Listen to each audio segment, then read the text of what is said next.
السلام علیکم ورحمۃ اللہ وبرکاتہ۔ جوانی تو سب پہ آتی ہے، اور اس جوانی میں جو سنبھل گیا وہ سدھر گیا، اور جو بہک گیا وہ ایک ایسی دلدل میں پھنستا ہے کہ وہ پھنستا ہی چلا جاتا ہے۔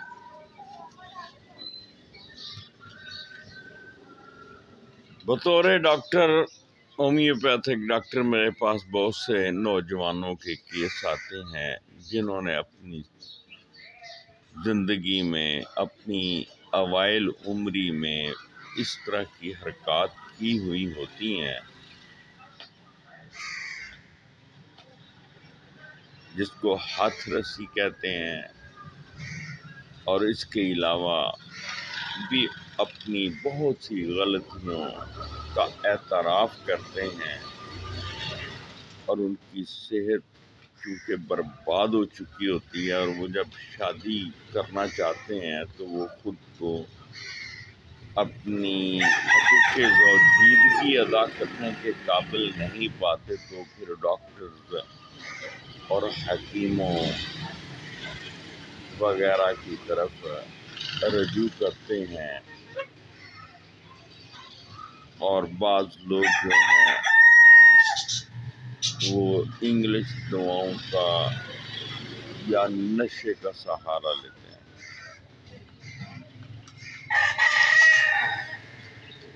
اسی طرح میں نے دیکھا ہے کہ ہماری جو خواتین ہیں، ہماری جو بچیاں ہیں، ہماری جو بہنیں ہیں، ہماری جو بیٹیاں ہیں،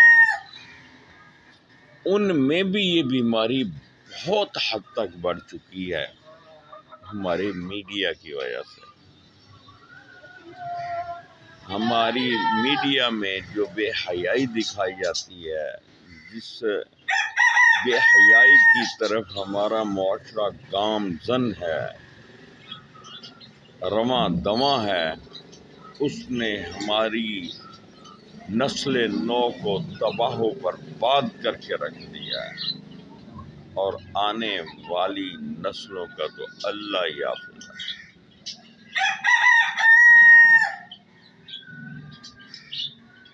میں بہت سی ایسی بچیوں کو جانتا ہوں، ایسی خواتین کو جانتا ہوں جو انٹرنیٹ پر اپنے جسم کی نمود و نمائش کرتی ہیں، اور ویڈیو کالز کے ذریعے وہ اپنی شرمگاہ تک کو لوگوں کو دکھاتی ہیں، اور وہ حصے جو جسم کے ڈھانپ کر رکھنے کا حکم ہے، ڈھانک کر رکھنے کا حکم ہے، چھپا کر رکھنے کا حکم ہے، وہ برملا دکھاتی ہیں، اور داغ سے ہونا دیتی ہیں۔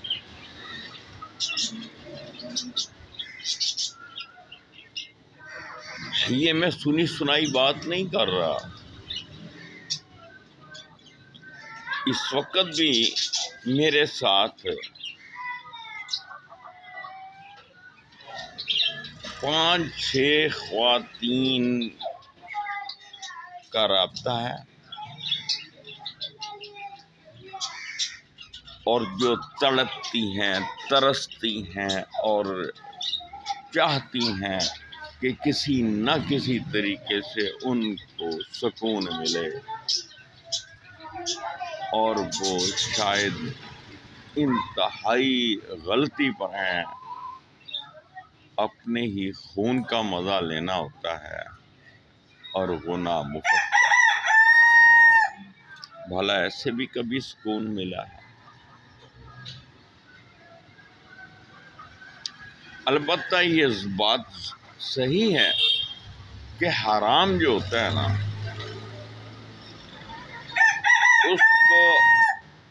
لذیذ بنا کر دکھایا جاتا ہے، اس میں لذت رکھی ہوتی ہے، جس کی وجہ سے انسان اسی طرف رجوع کرتا ہے۔ جیسے شراب ہے، اس کو اللہ نے حرام قرار دیا ہے، لیکن جو لوگ اس کے رسیاں ہیں وہ اس کے بغیر نہیں رہ سکتے۔ اسی طریقے سے یہ جو انسان کا نفس ہے نا، یہ بھی انسان کو گناہوں پہ جب اکساتا ہے تو انسان اندھا ہو جاتا ہے۔ میں ایسی خواتین کو بھی جانتا ہوں جو کہتی ہیں کہ ہم بڑے مضبوط اعصاب کی مالک ہیں۔ اللہ کی قسم، میں نے اس لڑکی کو بھی دیکھا ہے کہ جو بہت مضبوط ارادے کی تھی اور بہت کڑیل جوان تھی اور بڑا اس کا دعویٰ تھا، اور جب وہ پھسلی تو ایک کانے کے ساتھ پھسل گئی، جس کی ایک آنکھ خراب تھی اور وہ اس کے شکل میں مبتلا ہو گئی۔ یہ جو معاملات ہیں نا دل والے، یہ دل ہے، یہ دھڑکتا ہی رہتا ہے، اس کا کام ہی دھڑکنا ہے، اور جب تک یہ دھڑکے گا اس وقت تک انسان زندہ ہے، اور جب یہ دھڑکنا بند ہو گیا تو سمجھ لو ہر شے بند ہو گئی۔ اور اسی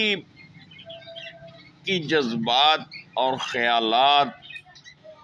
اور جتنا بھی انسان کا کردار ہے، وہ انسان کے پاس دو ایسے اعضاء ہیں جن کی وجہ سے وہ انسان کے اندر تغیر اور تبدیلی پیدا کرتے رہتے ہیں، ایک دماغ اور ایک دل۔ اگر یہ دونوں درست ہیں اور صحیح ہیں تو سمجھ لو وہ صحیح ہے، اگر ان میں سے ایک بھی غلط ہو گیا تو سمجھ لو کہ انسان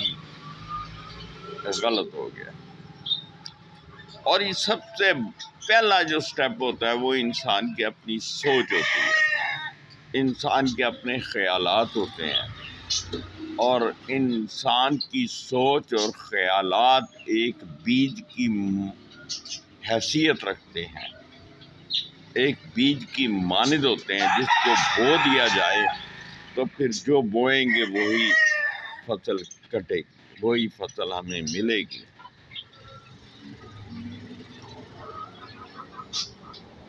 تو دل جو ہے، یہ دل کا معاملہ تو دل والے ہی جانے، اس پر تو جو کچھ بھی کہہ دیا جائے کم ہے، اس پر جو کچھ بھی لکھ دیا جائے وہ بھی کم ہے۔ بہرحال میری آپ سے درخواست ہے کہ اس دل کو ذرا سنبھال کر رکھیں، اپنی سوچوں کو، اپنے خیالات کو مثبت رکھیں، اور غلط سوچوں کو، غلط خیالات کو لگام دیں، آپ کی زندگی خوشگوار بن جائے گی۔ اپنا خیال رکھیے گا، دعاؤں میں یاد رکھیے گا۔ ناچیز گناہگار doctor Khalid Iqbal Shaheen from Faisalabad, فی امان اللہ۔ اللہ حافظ۔